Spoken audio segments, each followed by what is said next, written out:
अल्लाह के रसूल सल्लल्लाहु ताला अलैहि वसल्लम ने इरशाद फरमाया कि जब तुम लोग दरूद पाक पढ़ो तो पूरा दरूद पाक पढ़ा करो। क्या किया करो?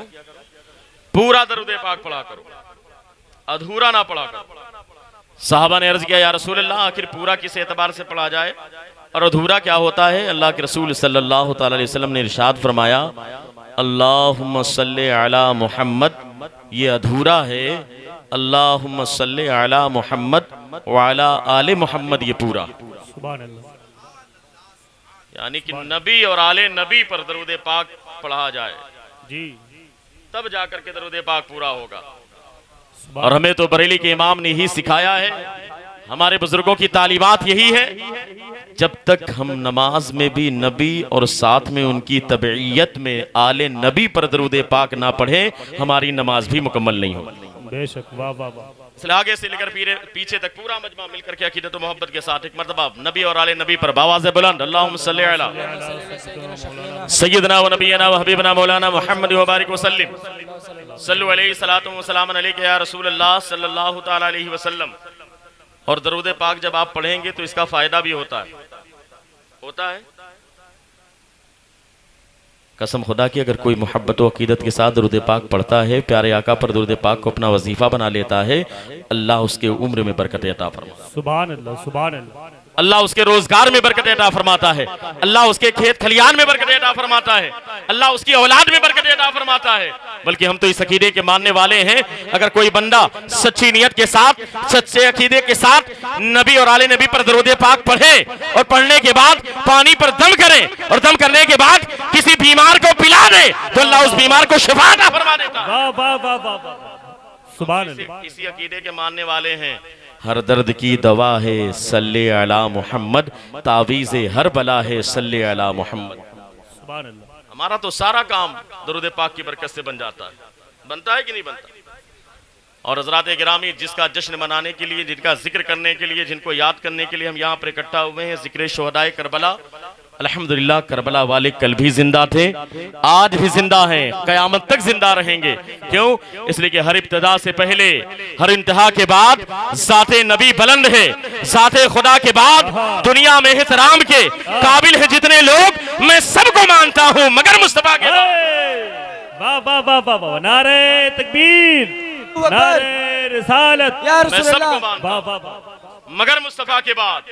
कत्ले हुसैन असल में मरगे यजीद है, इस्लाम जिंदा होता है हर करबला के बाद। इस्लाम जिंदा होता है हर करबला के बाद। हज़रात गिरामी, मेरा हुसैन कल भी जिंदा था, आज भी जिंदा है, कयामत तक जिंदा रहेगा। वो जो मुर्दा समझने वाले हैं, वो कौम मुर्दा है, वो नस्लें मुर्दा हो जाएंगी जो हुसैन को मुर्दा कहती है या उनकी शान में गुस्ताखियां करती है। इसलिए कि कसम खुदा की, अल्लाह ने अपने महबूब के सदके में अपने नवासों को इतना नवाजा है, इतना नवाजा है, न दुनिया में ऐसे नाना की कोई मिसाल है, न उनके नवासों की कोई मिसाल है। लेकिन हज़रात गिरामी, आप याद रखें, मैंने एक बात कही, अगर आप दरूद पाक पढ़ेंगे तो आपका फायदा होगा, यकीनन फायदा होगा। और इस पर हमें यकीन भी रखना है कि इसका फायदा, बुलंद आवाज से बोले, होगा कि नहीं होगा? बहुत सारे फायदे आपने सुने होंगे, लेकिन एक फायदा मैं आपको बता दूं, अगर हमने नबी और आले नबी पर दरूद पाक को अपना वजीफा बना लिया तो उसका एक बहुत बड़ा फायदा ये होगा कि अल्लाह मरने के बाद हमारे बदन को आग से महफूज फरमा दे। सुभान अल्लाह, सुभान अल्लाह। अल्लाह हमारे कफन को आग से महफूज फरमा देगा। अब सीधी सी बात है, बुजुर्गों के बारे में हमारा अकीदा यह है कि वो जिंदा है, करबला वाले जिंदा हैं, अगवास जिंदा हैं, अक्ताब जिंदा हैं, औलिया जिंदा हैं, ये सारे लोग जिंदा हैं। लेकिन हज़रात गिरामी, अगर हमने दरूद पाक को अपना वजीफा बना लिया तो इंशाअल्लाह ताला मरने के बाद हमारा भी बदन महफूज हो जाएगा, हमारा कफन भी आग से महफूज हो जाएगा। मैं तवज्जो चाहता हूँ हज़रात गिरामी, एक सैयद गुजरे हैं, एक आले नबी गुजरे हैं, नाम है अल्लामा सैयद किफायत अली काफी मुरादाबादी। जंगे आज़ादी में बहुत बड़े मुजाहिद की में, जिन्होंने अपने आप को पेश किया। आज जो कौम एतराज करती है ना कि मुसलमानों को हिंदुस्तान में रहने का अधिकार नहीं है, वो जालिम कौम है। कसम खुदा की, इतिहास उठा करके देख लो, तारीख उठा करके देख लो, कौम मुस्लिम से ज्यादा किसी का खून यहाँ की मिट्टी में शामिल ही नहीं है। हिंदुस्तान को आजाद कराने में सबसे ज्यादा अगर किसी का खून शामिल है कसम खुदा की कौम मुस्लिम है, वो मुसलमानों की कौम है, और मुसलमानों की कौम में भी सबसे ज्यादा जो जमात आगे बढ़कर के हिस्सा लेने वाली है वो उलमाए अहले सुन्नत वल जमात है। अहले सुन्नत वल जमात के उलमा की जमात है। हज़रात गिरामी अल्लामा किफायत अली काफी मुरादाबादी है।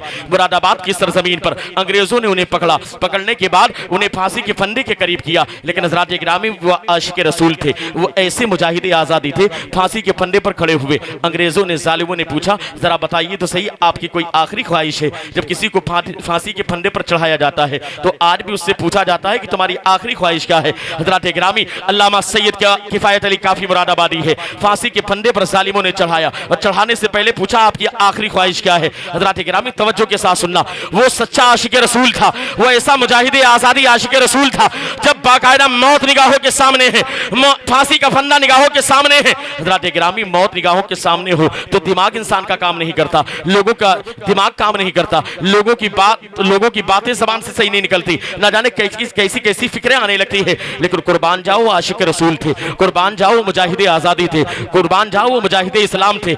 आखिरी लम्हात है, फांसी का फंदा निगाहों के सामने है, अंग्रेज जालिम सामने खड़े हुए हैं, मुरादाबाद की सरजमीन है, एक चौराहे पर फांसी का फंदा लगा हुआ है। लेकिन आपने जानते हैं क्या कहा था? कुर्बान जाइए उस आशिक रसूल पर, उस आले नबी पर, सामने फांसी का फंदा है। लेकिन आशिक रसूल ने कहा था हाँ हाँ तुम पूछना चाहते हो आखिरी ख्वाहिश क्या है? मेरी आखिरी ख्वाहिश ये है कि मैं प्यारे आका की शान में नाते पाक पढ़ना चाहता हूँ, प्यारे आका की शान में नाते पाक पढ़ना चाहता हूँ। हज़रात गिरामी तवज्जो के साथ सुनना, अंग्रेजों ने कहा ठीक है जल्दी से पढ़ लीजिए। वो मुजाहिद आज़ादी मौत निगाहों के सामने है, फांसी का फंदा है, अंग्रेजों की आंखों में आंखें डाल करके उस सच्चे आशिक रसूल ने कहा था सुनो सुनो, मैं जो पढ़ना चाहता हूं उसे तुम भी सुन लो। कोई गुल बाकी रहेगा ना चमन रह जाएगा, पर रसूलुल्लाह का दीने हसन रह जाएगा। जो पढ़ेगा साहिबे औलाद के ऊपर दुरूद, आग से महफूज उसका तन बदन रह जाएगा। नारे तकबीर, नारे रिसालत, या रसूलुल्लाह, जिक्रे शुहदाए करबला जिंदाबाद। सुभान अल्लाह।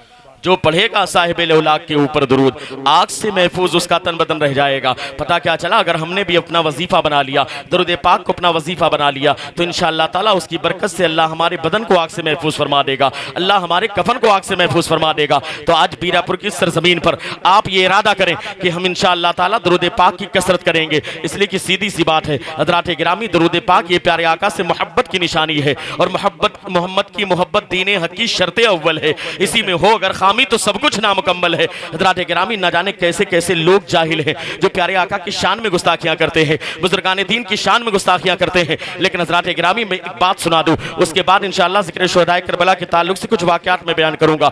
अल्लामा डॉक्टर इकबाल का नाम आपने सुना होगा, बड़ी ज़ात है, कलंदरे लाहौरी थे, नाम था इकबाल। हज़रात गिरामी जब उनका इंतकाल हुआ, लोगों ने ख्वाब में देखा तो लोगों ने सवाल किया, कहा डॉक्टर साहब जरा बताइए तो सही, आपका तो इंतकाल हो गया, इंतकाल के बाद अल्लाह ने आपके साथ सलूक क्या किया, यानी कि आपके विसाल के बाद अल्लाह ने आपके साथ सलूक क्या किया? डॉक्टर इकबाल जवाब देते हैं, ए बीरापुर के सुन्नी मुसलमानों, कान खोल करके तवज्जो के साथ इस जुमले को सुनना। डॉक्टर इकबाल कलंदर लाहौरी है, बड़े अजीब कलंदर है। 100 साल पहले जो बातें लिखी थी उन्होंने, आज एक एक बात हमारी निगाहों के सामने है। उन्होंने 100 साल पहले कहा था मस्जिद मरसिया खां है कि नमाजी न रहे, यानी वो साहिब औसाफ हिजाजी न रहे। उन्होंने 100 साल पहले कहा था मस्जिद तो बना ली शब भर में, ईमा के हरारत वालों ने, मन अपना पुराना पापी था, बरसों में नमाजी बन न सका। हज़रात गिरामी जो बातें 100 साल पहले कही थी, आज एक एक लफ्ज हमारी निगाहों के सामने है। आज हमारे हालात कैसे हैं? वो हालात निगाहों के सामने है जिसकी अक्कासी डॉक्टर इकबाल ने बहुत पहले की थी। डॉक्टर इकबाल का विसाल हुआ, लोगों ने ख्वाब में देखा, कहा डॉक्टर साहब जरा बताइए तो सही, अल्लाह ने आपके साथ सलूक क्या किया? तवज्जो के साथ सुनना मेरे बुजुर्गों और मेरे साथियों। डॉक्टर इकबाल ने जवाब दिया, कहा मैं तो गुनहगार इंसान था, मैंने बहुत सारी नातें लिखी थी, मैंने बहुत सारी मनकबतें लिखी थी, मैंने बहुत सारे अशार लिखे थे। एक मोटी किताब है, नाम है कुल्लियात इकबाल, लाइब्रेरी के अंदर जीनत के तौर पर रखी जाती है, उसमें बाकायदा आपके अशार लिखे हुए हैं। डॉक्टर इकबाल से लोगों ने सवाल किया कि आखिर अल्लाह ने आपके साथ सलूक क्या किया? जानते क्या जवाब दिया? डॉक्टर इकबाल जवाब देते हैं, यूं तो बड़ी नातें लिखी थी, बड़ी मनकबतें लिखी थी, न जाने कैसे कैसे अशार लिखे थे, लेकिन अल्लाह का करम हुआ, अल्लाह ने मेरे एक शेर को पसंद फरमा लिया, और उस एक शेर की बुनियाद पर अल्लाह ने मेरे गुनाहों को माफ फरमा दिया, उस एक शेर की बुनियाद पर अल्लाह ने मेरी मगफरत फरमा दी, उस एक शेर की बुनियाद पर अल्लाह ने मेरे बिगड़े हुए नसीबे को संवार दिया, उस एक शेर की बुनियाद पर अल्लाह ने मेरे बिगड़ी हुई तकदीर को संवार दिया। लोगों ने सवाल किया, डॉक्टर साहब जरा बताइए तो सही वो शेर कौन सा है, ताकि हमें भी जिंदगी जीने का सलीका मिल जाए, ताकि हमें भी जिंदगी गुजारने का ढंग आ जाए, हमें भी तरीका मिल जाए कि आखिर वो तरीका क्या है। डॉक्टर इकबाल ने कहा था, सुनो सुनो, वो एक शेर जिसकी बुनियाद पर अल्लाह ने मेरे बिगड़े हुए नसीबे को संवार दिया, जिसकी बुनियाद पर अल्लाह ने मेरी बिगड़ी हुई तकदीर को संवार दिया, जिसकी बुनियाद पर अल्लाह ने मेरे गुनाहों को माफ फरमा दिया। वो शेर ये है कि मोहम्मद से वफा तूने तो हम तेरे हैं, ये जहां चीज है क्या लौहो कलम तेरे। सुभान अल्लाह।